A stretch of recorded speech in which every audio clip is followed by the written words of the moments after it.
I want to talk about where we're headed here with education in our nation. And we just, heard Keith and David telling us that there's no such thing as a neutral classroom. It's much like the pulpit. There's no such thing as a neutral pulpit. We're either following the Word of God, giving a biblical worldview, or we're going against it. Clash going on right now in our nation is that it seems like the schools are teaching children something different than what churches and families are teaching, or should be teaching at least. And again, I say this as somebody who myself, I've been involved in public education. I've been there as a teacher and other parts of the education there. And so I know that there are many good people, many godly people in our schools, but the curriculum in general is meant to be humanistic and secular. And, even people who sometimes say, oh, I'm homeschooling my kids through an online charter school, and they're using these curriculums, or maybe your kids are in a Christian or private school or other homeschool things that it's not a biblical worldview being given, you still have problems that you need to be aware of.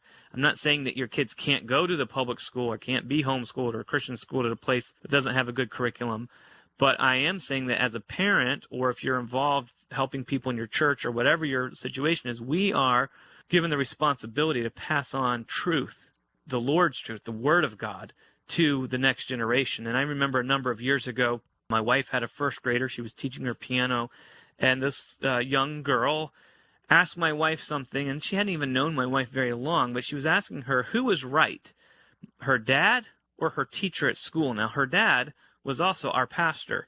And she said, this teacher at the public school, the situation was that her dad had told her that animals, like dinosaurs, lived together at the same time as people before Noah's flood. But her teacher said that animals like dinosaurs did not live at the same time as humans. In fact, they had died 65 million years before humans came on the scene. And she was genuinely torn between who do I believe. And she said to my wife, she said, you don't think my teacher would lie to me, do you? I think she knows. And here's the case. She's trying to figure this out. To her, it's like, I think my teacher would know these things. I mean, she's my teacher, and if everything else she's teaching me is correct, why wouldn't this be correct? And so it was already undermining. George Barna has been on our program a lot, and he has pointed out research, and other researchers have the same type of information, that our worldview is mostly established from the age of 18 months old, from a toddler, from the nursery in our church, up through middle school, up through 12 years old, is when the main part of our worldview is really being formulated and put together. Now, it can be affected, it can be changed after that, but that's the main time period that we are open to formulating our worldview.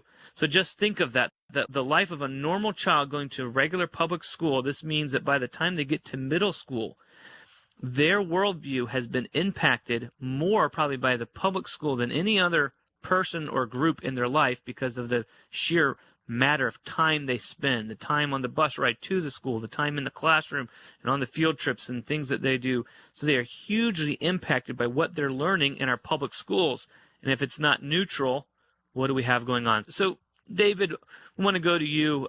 What can parents do? What can family members, churches, what can all of us do to help change this next generation? You said something like the last generation has basically been lost by and large. I think George Barna would say 4% or less of millennials have a biblical worldview. Generation Z, what do we do to reach them and to counter the propaganda in the curriculums and in the schools that we face everywhere, not just in the public schools, but everywhere around us? These things are being taught.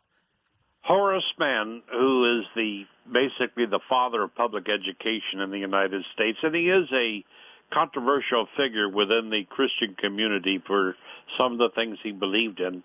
But one of the things he did support was the reading of the Bible in the public schools.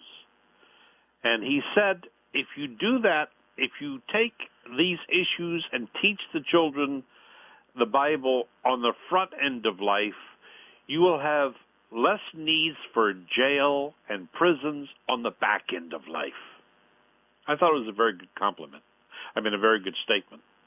And basically what we need to do, not only with each other, but what you're trying to do with the Bible and prayer and things like that in the public schools, is to send one basic message. We want students to see each other the way God sees them. We want students to see each other the way God sees them.